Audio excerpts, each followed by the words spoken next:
Hello दोस्तों, आपका बहुत बहुत स्वागत है आपके अपने चैनल एमपी ऑनलाइन स्टडी पर। जैसे कि आपको पता है कि एमपी ऑनलाइन स्टडी पर एमपी जीके से रिलेटेड वीडियो अपलोड की जाती है, तो उसी से रिलेटेड आज का हमारा टॉपिक रहने वाला है, जो है हमारा मध्य प्रदेश के प्रमुख खेल पुरस्कार। आज जो हम डिस्कशन करने वाले हैं वो मध्य प्रदेश के प्रमुख खेल पुरस्कार से रिलेटेड डिस्कशन आज की वीडियो में होने वाला है। साथ ही साथ इम्पोर्टेंट फैक्ट भी मैं आपको मध्य प्रदेश के खेलों से बताने वाला हूँ। जो प्रमुख प्रकार की नीतियाँ, कई प्रकार के प्राधिकरण का गठन मध्य प्रदेश सरकार द्वारा किया गया समय समय पर, और खेल को प्रोत्साहन करने के लिए, खिलाड़ियों को प्रोत्साहन करने के लिए नए नए प्रकार की रणनीतियाँ और नए नए प्रकार की नीतियों का जो है नियोजन किया गया। तो उसी के तहत जो है थोड़ा सा डिस्कशन जो है हम मध्य प्रदेश की प्रमुख नीतियाँ रही हैं, प्राधिकरण, उस पर डिस्कस करेंगे।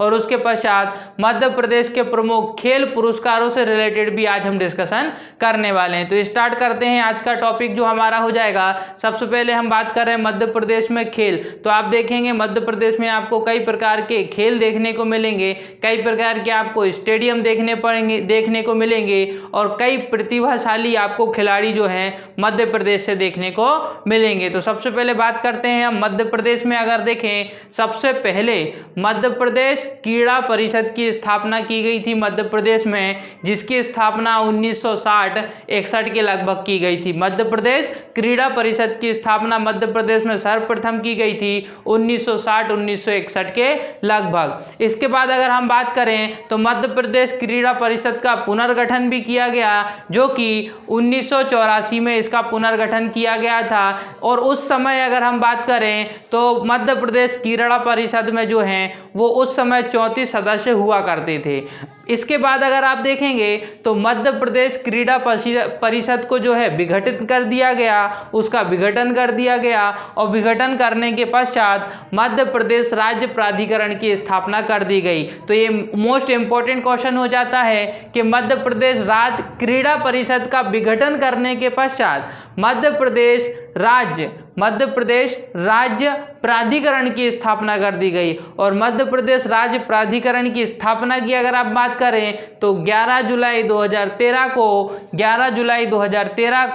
मध्य प्रदेश राज्य प्राधिकरण की स्थापना कर दी गई, जो कि मध्य प्रदेश में खेलों पर नियंत्रण करते हैं और योजनाओं का निर्माण करते हैं। बात करें अगर हम मध्य प्रदेश राज्य प्राधिकरण की, तो इसमें आपको कुल 8 सदस्य देखने को मिलेंगे, जिसमें से जो खेल मंत्री होता है उसको अध्यक्ष के रूप में नियुक्त किया जाता है। खेल मंत्री को अध्यक्ष के रूप में नियुक्त किया जाता है, और बाकी के सदस्य में से किसी एक सदस्य को सचिव के रूप में भी नियुक्त किया जाता है। इसके पश्चात 5 पदेन सदस्य भी नियुक्त किए जाते हैं। तो आपको ये भी याद रखना है कि मध्य प्रदेश राज्य प्राधिकरण में 5 पदेन सदस्य भी आपको देखने को मिलेंगे। 5 पदेन सदस्य, और सरकारी सदस्यों को छोड़ने के बाद, उनको हटाने के पश्चात जो सदस्य बचते हैं, उन सदस्यों का कार्यकाल की अगर बात करें तो केवल कार्यकाल 2 साल का होता है। 2 साल के पश्चात उनको उनके कार्य से नियुक्त कर दिया जाता है। परंतु एक सदस्य को 2 बार मनोनीत किया जा सकता है। एक सदस्य को 2 बार मनोनीत किया जाता है। अगर वो दोनों बार सदस्य के रूप में नियुक्त होता है, तो हम बात करें दोनों बार अगर नियुक्त होता है सदस्य के रूप में, तो उसका कार्यकाल कितने 4 साल का हो जाता है, क्योंकि एक बार नियुक्त होने पर 2 साल का कार्यकाल वो संभाल सकते हैं। सदस्यों की यहाँ पर बात हो रही है। तो इसी के साथ अगर हम देखें, मध्य प्रदेश राज्य प्राधिकरण का आपको मुख्यालय भी जो कहाँ भोपाल में देखने को मिलेगा। इसके आपको कुछ उप प्रशिक्षण केंद्र भी देखने को मिलेंगे, जो आपको इंदौर, ग्वालियर, सागर, ऐसी इंदौर हो जाएगा, ग्वालियर हो जाएगा, सागर हो जाएगा, जबलपुर हो जाएगा, उज्जैन हो जाएगा। यहाँ पर आपको उप प्रशिक्षण केंद्र भी देखने को मिलेंगे मध्य प्रदेश राज्य प्राधिकरण की, जिसकी स्थापना की अगर हम बात करें तो 11 जून 2013 को इसकी स्थापना मध्य प्रदेश राज्य क्रीड़ा परिषद के विघटन के पश्चात कर दी गई थी। तो इतने इंपॉर्टेंट पॉइंट आपको इससे याद रखना है। इसके बाद अगर हम बात करें तो इसके बाद आता है हमारा राज्य खेलकूद एवं युवा कल्याण विभाग। राज्य खेलकूद एवं युवा कल्याण विभाग की अगर हम बात करें तो इसकी स्थापना 1 अक्टूबर 1975 में की गई थी। 1 अक्टूबर 1975 में की गई थी। और इसके पश्चात अगर हम देखें तो 1981 में इसका नाम बदल दिया गया, खेल एवं कल्याण विभाग इसका नाम रख दिया गया। इसका नाम 1981 में बदलकर खेल एवं कल्याण विभाग इसका नाम रख दिया गया। इसके पश्चात आप देखेंगे तो मध्य प्रदेश में कई प्रकार की नीतियां आई, जिसमें 3 नीतियां इंपॉर्टेंट हैं। अगर हम बात करें मध्य प्रदेश की प्रथम खेल नीति जो कि 1989 में लाई गई थी, मध्य प्रदेश की प्रथम खेल नीति। इसके पश्चात देखेंगे मध्य प्रदेश की द्वितीय खेल नीति जो कि 1994 में लाई गई थी, मध्य प्रदेश की द्वितीय खेल नीति। इसके पश्चात आप देखेंगे जो वर्तमान में खेल नीति चल रही है, नवीनतम खेल नीति, मध्य प्रदेश की जो नवीनतम खेल नीति है वो 2005 के तहत लाई गई थी। मध्य प्रदेश की जो नवीनतम खेल नीति है वो 2005 में लाई गई थी। बात करें हम नवीनतम खेल नीति के उद्देश्यों की तो इसका प्रमुख उद्देश्य खिलाड़ियों को प्रोत्साहन देना है, खेलों को प्रोत्साहित करना है। इस प्रकार की जो उद्देश्य हैं वो हम देखेंगे मध्य प्रदेश की नवीनतम नीति रही है 2005 की। साथ ही साथ इसका एक उद्देश्य रहा है कि जो खेलों को जो है ग्रामीण स्तर पर लेके जाना, जिला स्तर पर लेके जाना, जिला स्तरों पर जो है परिसरों का निर्माण करना, साथ ही साथ मैदानी खेलों को प्रोत्साहन करना, मैदान में खेले जाने वाले खेलों को प्रोत्साहन करना, ये प्रमुख उद्देश्य हो जाएंगे मध्य प्रदेश की नवीनतम खेल नीति 2005 की। इसके बाद आप देखेंगे मध्य प्रदेश में आपको देखने को मिलेगा Madhya Pradesh national credit code की स्थापना की गई थी। Madhya Pradesh national credit code की स्थापना जो की गई थी वो 28 नवंबर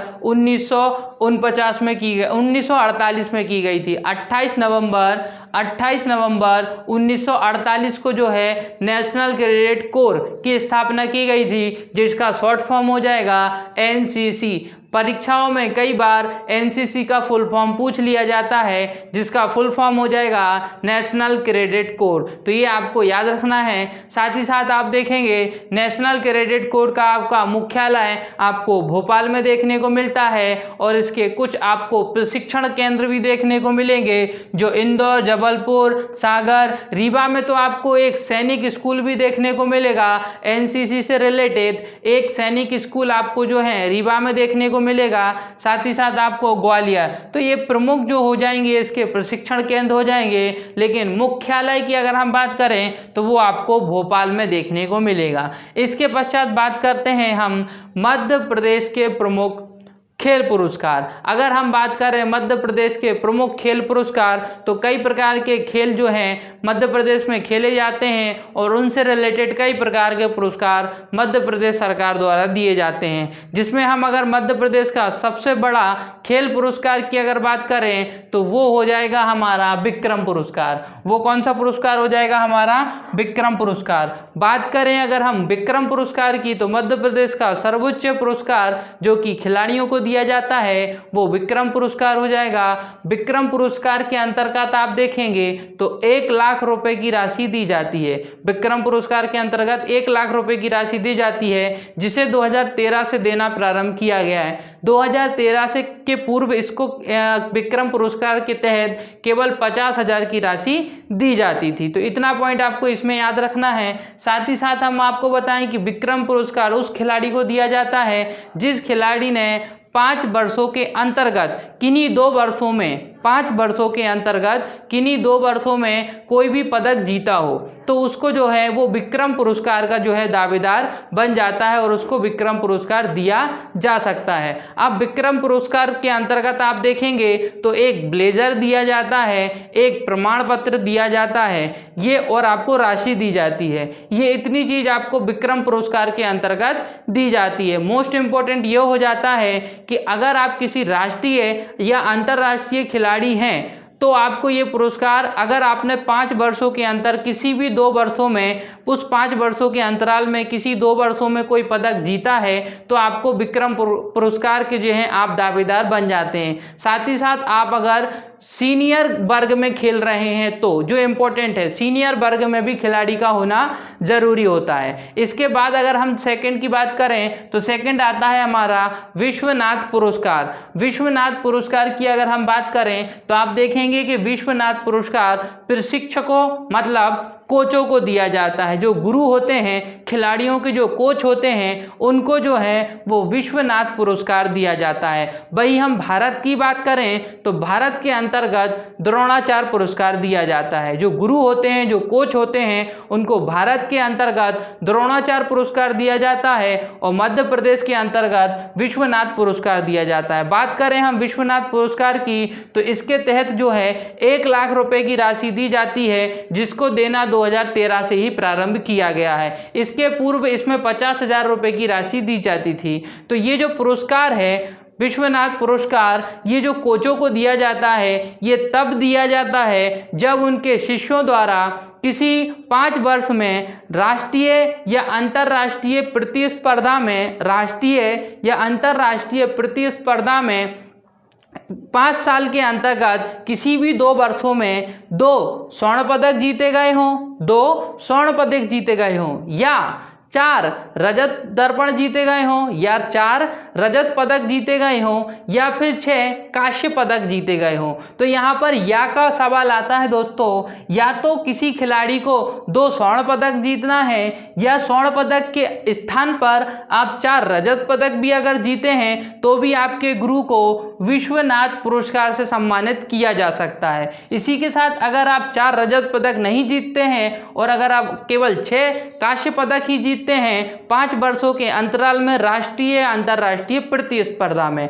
तो भी आपके गुरु को विश्वनाथ पुरस्कार से सम्मानित किया जा सकता है। तो इस प्रकार देखेंगे हम विश्वनाथ सम्मान पुरस्कार से जो है कोचों को सम्मानित किया जाता है। इसी के बाद हम बात करते हैं एकलव्य पुरस्कार। बात करें अगर एकलव्य पुरस्कार की तो ये खिलाड़ियों को दिया जाता है जो जिनकी उम्र जो होती है वो 19 वर्ष से कम होती है। ये उन खिलाड़ियों को ये पुरस्कार दिया जाता है। इसके साथ हम देखेंगे इसके अंतर्गत आपको जो है 50,000 रुपये की राशि दी जाती है, जिसको देना 2013 से ही प्रारंभ किया गया है। 2013 के पूर्व जो है वो 25,000 की राशि इसके अंतर्गत दी जाती थी। और इसका अगर हम क्राइटेरिया की बात करें तो इसके अंतर्गत भी आप देखेंगे खिलाड़ी को जो है वो राष्ट्रीय अंतर्राष्ट्रीय स्पर्धा में 5 साल के अंतर्गत किसी भी प्रतियोगिता किसी भी स्पर्धा में जो है 2 बार या 2 सालों के अंतर्गत जो है कोई भी पदक जीतेगा अगर, और उसकी आयु जो है 19 वर्ष से कम होनी चाहिए, तो उसको जो है वो एकलव्य पुरस्कार से सम्मानित किया जाता है। तो इतना हो जाएगा आपका एकलव्य पुरस्कार। इसके बाद बात करते हैं कैप्टन रूप Singh life time achievement award. बात करते हैं कैप्टन रूप Singh life time achievement award की। तो ये अवार्ड जो है वो हॉकी जो खिलाड़ी रहे हैं कैप्टन रूप सिंह, इनके नाम पर दिया जाता है। और ये जो इसके अंतर्गत आप देखेंगे तो इसके अंतर्गत जो है 50,000 की राशि प्रदान की जाती है। तो आपको इसमें 2 चीज़ याद रखना है, हॉकी खिलाड़ी कैप्टन रूप सिंह के नाम पर दिया जाता है, जिसके अंतर्गत जो है 50,000 की राशि दी जाती है। इसी के साथ अगर हम बात करें तो इसके बाद नेक्स्ट आता है प्रभास जोशी पुरस्कार। प्रभास जोशी पुरस्कार, प्रभास जोशी पुरस्कार की अगर हम बात करें तो प्रभास जोशी पुरस्कार जो है वो मलखम्ब खेल के अंतर्गत की दिया जाता है।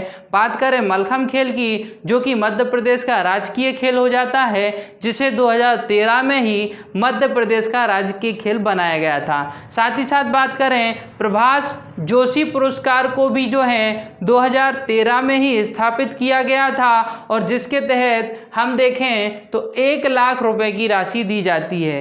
1 लाख रुपए की राशि जो है वो प्रभास जोशी पुरस्कार के अंतर्गत मलखम्ब के खिलाड़ियों को दी जाती है, जिनको देना प्रारंभ 2013 से ही किया गया है, और मलखम्ब को राजकीय खेल भी 2013 में ही बनाया गया है। फिर बात करते हैं अंतर्राष्ट्रीय पदक विजेता खिलाड़ी पुरस्कार। अंतर्राष्ट्रीय पदक विजेता खिलाड़ी पुरस्कार, जो अंतर्राष्ट्रीय स्तर पर कोई पदक जीत जाता है तब उनको ये पुरस्कार हम देखें तो मध्य प्रदेश सरकार द्वारा दिए जाते हैं। और इनकी जो राशि जो है ये 2019 के आधार पर दी जाती है। अभी उसमें परिवर्तन किया गया है और इस आधार पर हम देखें तो 2019 की राशि मैंने यहाँ पर लिखी हुई है। दो वर्ग चलते हैं जैसे कि आपको पता है, एक होता है सीनियर वर्ग खिलाड़ी और एक होता है जूनियर वर्ग खिलाड़ी। तो बात करें हम सीनियर वर्ग खिलाड़ी की, जिसमें अगर आप सीनियर वर्ग के अंतर्गत अगर कोई खिलाड़ी स्वर्ण पदक जीतता है तो उसको 2 करोड़ रुपए की राशि दी जाती है, और अगर रजत पदक जीतता है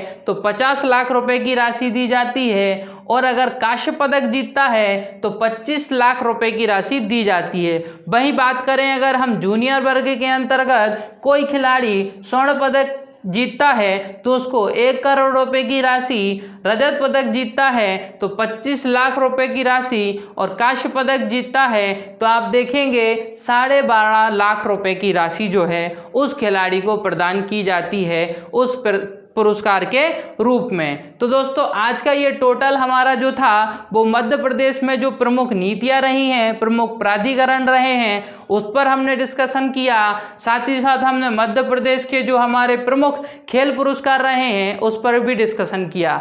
नेक्स्ट जो वीडियो रहेगी इसमें हम मध्य प्रदेश के प्रमुख खिलाड़ी, मध्य प्रदेश के प्रमुख खेल स्टेडियम और मध्य प्रदेश के प्रमुख खेलों पर डिस्कशन करने वाले हैं। तो दोस्तों इसी के साथ आज की वीडियो हमारी यहीं समाप्त होती है। अगर वीडियो पसंद आई हो तो वीडियो को लाइक करें, हमारे चैनल को सब्सक्राइब करें और जितना हो सकता है हमारी वीडियो को आपके फ्रेंड सर्कल तक शेयर करें। ओके दोस्तों, thank you, thanks for watching.